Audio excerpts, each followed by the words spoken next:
From the scores lining up to file past his coffin for one final glimpse, to the players and fans of Inter and AC Milan marking a moment of silence in San Siro Stadium on Wednesday, or in the poor neighborhood of Buenos Aires, Argentina, where Francis spent his years as a parish priest, moments of silence in the UN Security Council and on the floor of the New York Stock Exchange, tributes continue to pour in for the late Pope, who died in the early hours of Easter Monday at the age of 88.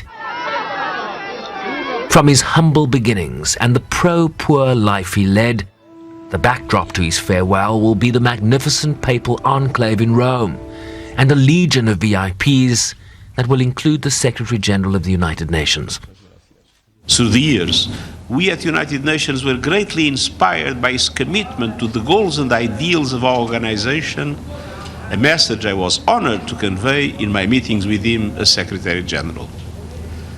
Pope Francis also understood that protecting our common home is at heart a deeply moral mission, a responsibility that belongs to every person. Many of us find great meaning in his final Easter message delivered just yesterday.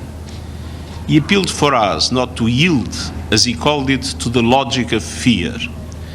Instead, he urged the world to invest in what he referred to as the weapons of peace, to help the most vulnerable, to fight hunger, to advance development.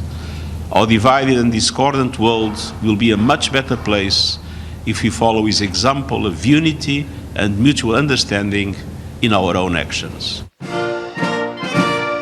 Also expected, the President of the United States, who ordered flags at US government and military installations flown at half-staff until sunset on Saturday.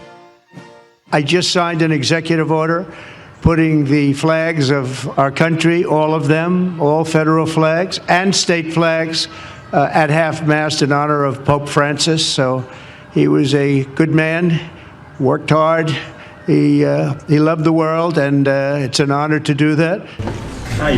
President Trump to be joined by a number of European leaders, among them the French president. It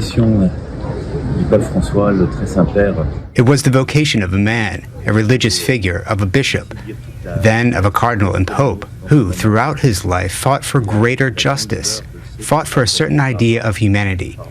That is to say, a fraternal idea. This is one with which I think many relate.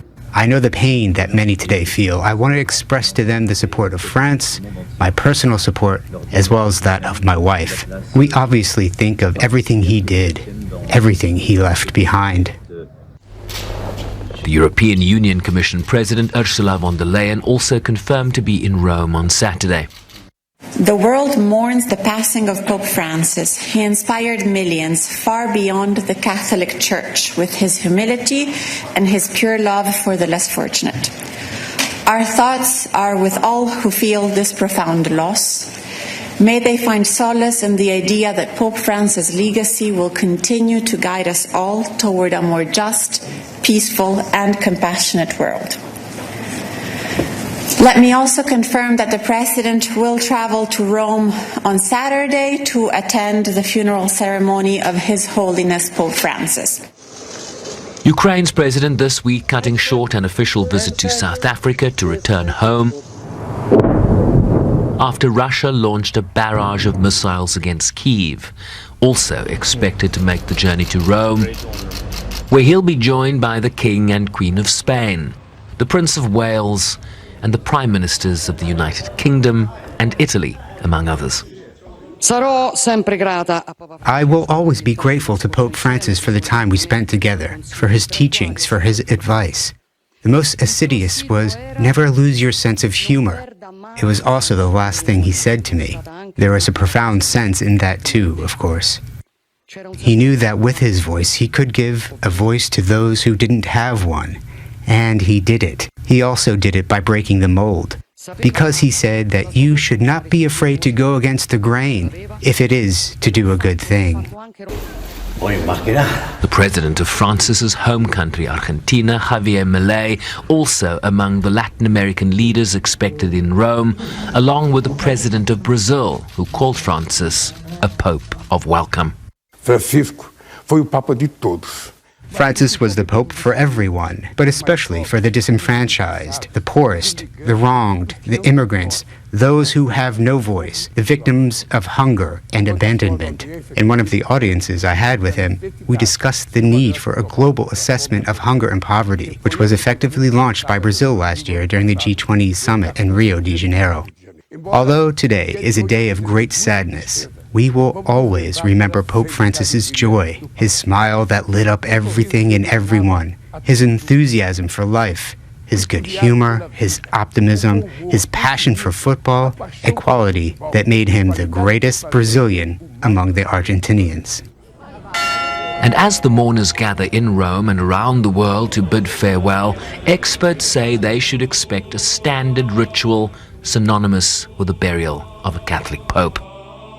Pope Francis's funeral will be the standard funeral for a pope. The last time that there was a funeral for a reigning pope who died while reigning in office was that of John Paul II in 2005. It's a special liturgy specifically for the death of a pope. And towards the end, there is what is known as the commendation and the final farewell, where there'll be a series of prayers over the coffin. After that, the coffin will be taken to Santa Maria Maggiore, the Basilica on the other side of Rome, which is where Pope Francis wants to be buried. And while not all world leaders will make it to Vatican City this weekend, over 170 delegations representing various governments and countries will pay their final respects. Millions around the world expected to tune into proceedings via various media platforms for a funeral which will be held under tight security in front of St. Peter's Basilica and presided over by 91-year-old Cardinal Giovanni Battista, the Dean of the College of Cardinals. Pope Francis also left plans for his funeral in a final will written in June 2022, in which he asked to be buried in a simple wooden casket and placed in a tomb that too is simple and without particular decoration, inscribed only with Franciscus, which is Latin for Francis. Sherwin Bryce-Pease, SABC News, New York.